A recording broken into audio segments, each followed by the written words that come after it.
Selamat sore sahabat Tribuners.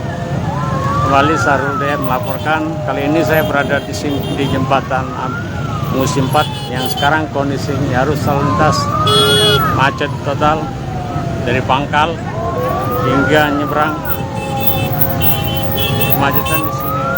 Jadi diinformasikan untuk sahabat Tribun untuk menghindari jalan jembatan Musi 4 karena ini macet total.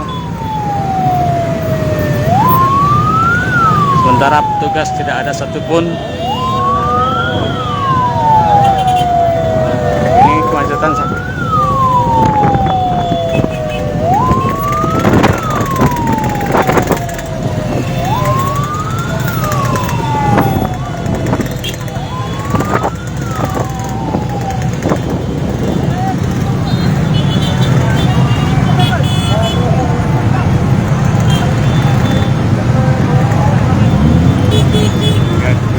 Jalan ke Azhari.